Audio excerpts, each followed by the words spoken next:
Hello, friends. My name is Bree, and welcome to that Iowa homestead.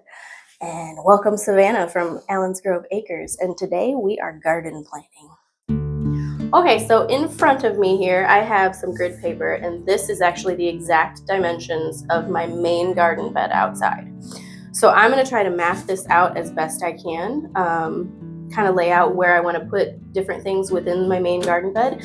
And then I have extra pieces here that I'm going to use to map out my raised beds and my container areas.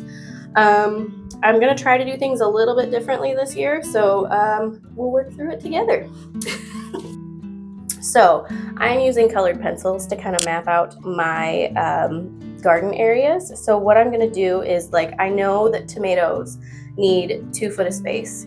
So what I'm going to do is I'm going to take my colored pencil and I'm going to outline a 2 foot by 2 foot space here. And then I'm going to color it in. And then on the next page, I am going to mark a little square here with this color and then write tomato next to it so that I have kind of an answer key situation going on there.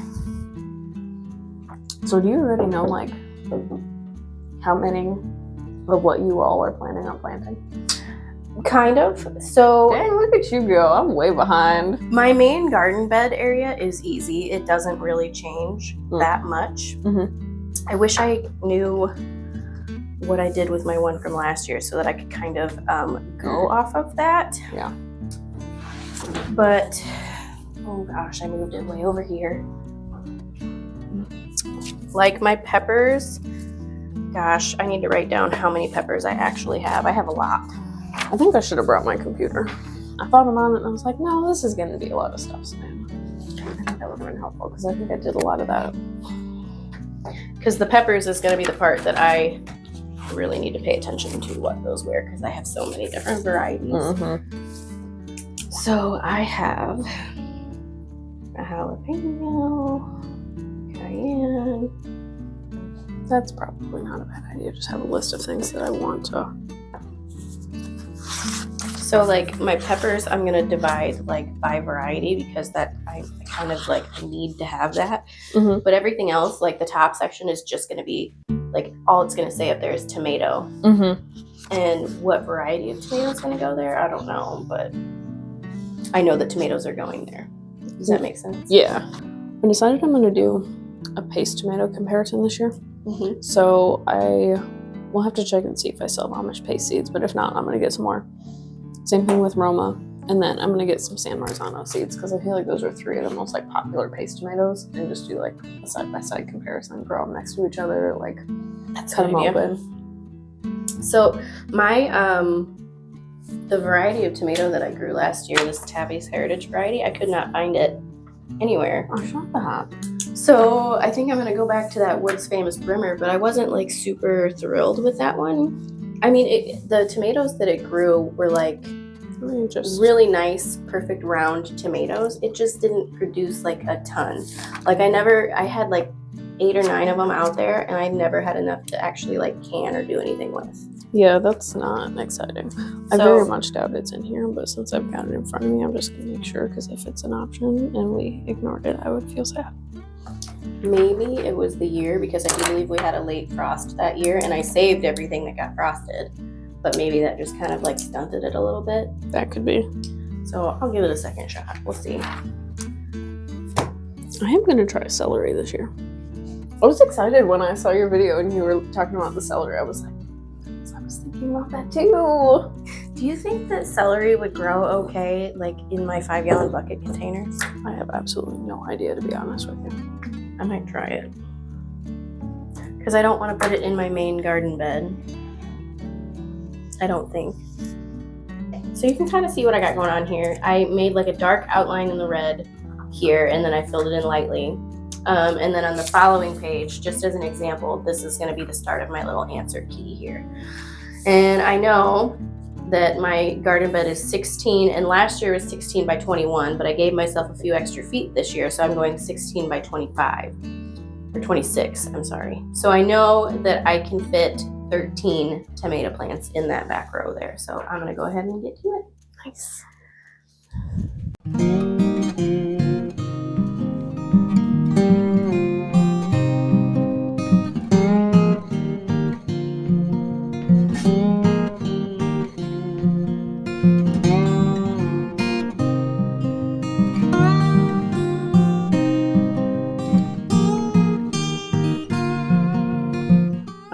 I have my tomatoes mapped out. I think the next thing I'm going to go ahead and write down is my cucumbers.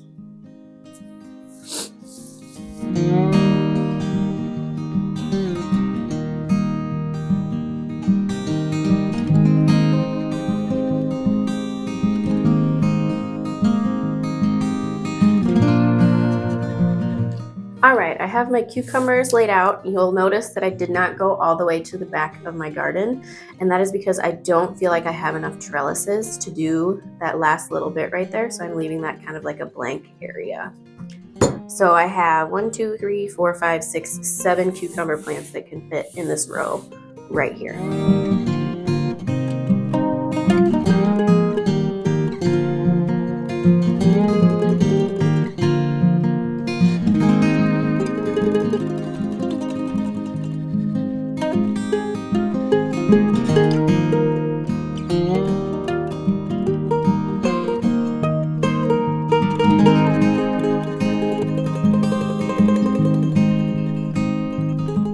What's up, Dorky? What, Dorky? What?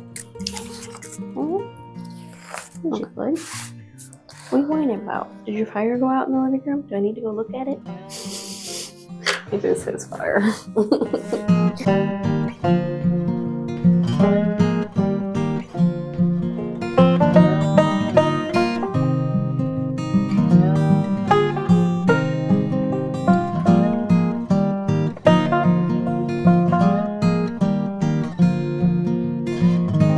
Friends, I have our main garden bed here laid out. So in the back, I have 13 tomato plants. These could be different varieties. We'll just see what I'm feeling when I start seeds. And then I have 7 cucumber plants right here. And then this really colorful row right here is my pepper row.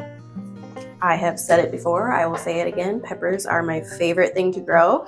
So I have a lot of varieties of peppers that I will be growing, and they are all really close together because peppers like to be close together. They like to hold hands, so to speak. So I will give you guys a close-up of my pepper row and then my answer key here. And now I'm going to move on to my raised beds and my container garden areas.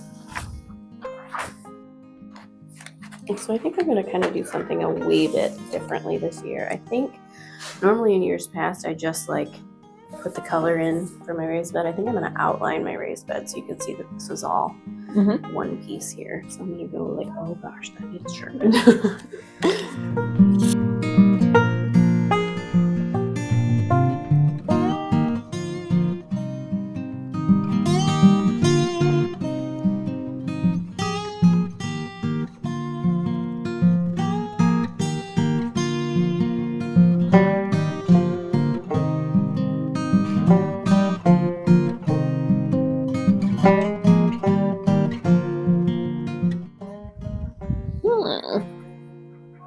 These sound kind of nice.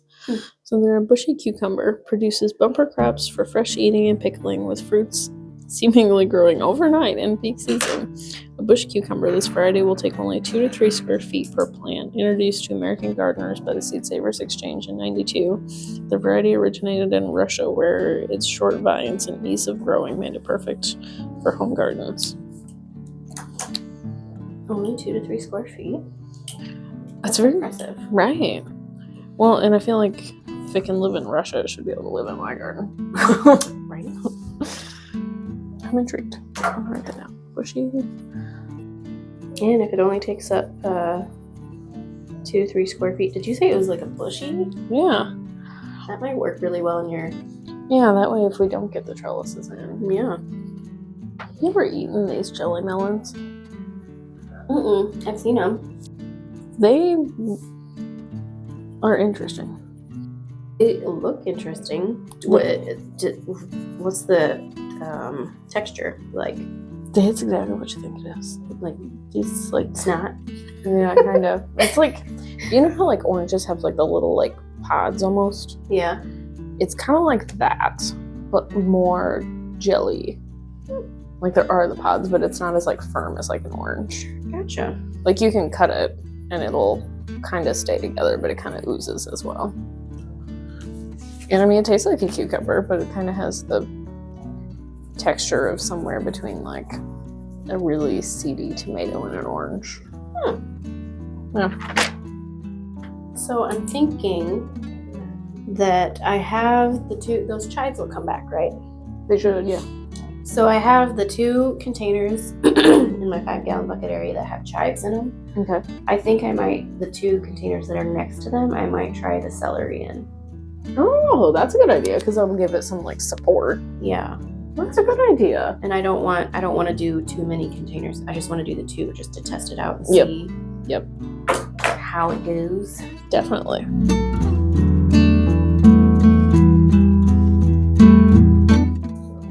That one looks really nice. I like it. It does. Well, and it looks like it comes from Ontario, Canada. So I'm thinking that one would be easy to start really early. Mm-hmm. Especially because I don't normally do things that are a little more... Like, I usually do more of like a loose leaf, which this one is, but it looks like it has more structure than, like, I usually do more of like a spring mixy type thing. This seems a little more sturdy, so that would give me some time, I think. I have started dabbling into like head lettuce, but I think I prefer like the cut and come again lettuce. Yeah. So I get more than one harvest off of it. Yeah. Yeah. Well, and especially because like we don't eat that much all at one time. So I can eat some when it's tiny, I can eat some when it's a little bit bigger. Like I can keep going. Right. Instead of just like waiting till I have 7 heads of lettuce all on the same day. Right.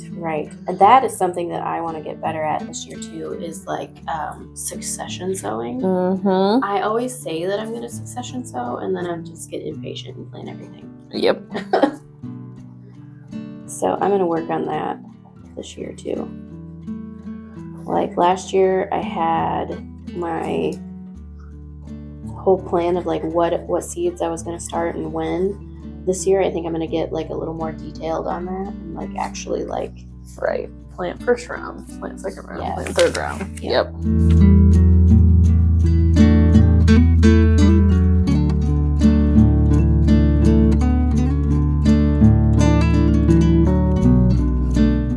Okay. This also... Almost everyone I've looked at has got the tall Utah celery, so I'm just saying that's the one for us. Well, it's one for me. I don't know if it's one for you, but... It's a sign. It is. Yeah, I think that's the one I'm going to go ahead and go with, too, is that Utah celery. Okay, that's it. Hey? Got it. Show me the things. Okay, so, main garden area, you saw that. These are my raised beds and my containers. So these are my bigger containers that are over there. I accidentally threw an extra one. Didn't mean to. So we're just going to ignore that one. Wait, big containers. The big black containers that are over there. Okay. Yeah. Gotcha. Broccoli. Okay. Herbs. Got it. I think I have basil, rosemary, sage, oregano, thyme, and then I wanted to do dill and cilantro. Nice. Carrots, green beans, onions, lettuces, spinach, chives, celery. Love it. So, and I need to write down that one. I almost forgot to do that. Nice. Here's my answer key. I like it. So now, based off of this, I can build my actual seed wish list. I like it. I like it. All right, friends, I think I have my garden areas mapped out for my spring garden. So we talked about my main garden bed earlier, all my peppers, cucumbers, tomatoes. This page is my raised beds and my container garden areas. So here's my 2 4x8 raised beds. I have carrots on one side, onions on the other, and then green beans in the middle. The green beans will grow up the trellis, so they don't need a whole lot of space down below. Then in my big container area, I have 11 big containers, and I'm going to do 1, 2, 3, 4, 5, 6, 7. I'm going to do 7 of them herbs, and then I'm going to do 4 with broccoli in them. And then my 5-gallon bucket area, I'm going to save for mostly lettuces. And then I have a row here of spinach. I have my chives that are in there, and then I'm going to attempt to grow some celery in those 5-gallon buckets. So we'll see how that goes. I've not had good experience with celery so far, but we're going to go for it. All right, I think we have finished up our garden planning for this morning. Based on everything that I have written out here, everything I have mapped out, I'm going to use this along with my notes that I took during my seed catalog videos, and I'm going to come up with my final seed order, and then I'm going to use all this data to decide how many seeds I'm going to be starting once seed starting rolls around. So I had a lot of fun planning. I did too. Yes. We have different styles, but we also do a lot of the things the same. So yeah, it's always good for talking things through. Good for thought. Yes, I agree. So thanks for coming over. Aw, thanks for having me. And thank you for coming with us today. I'll see you soon.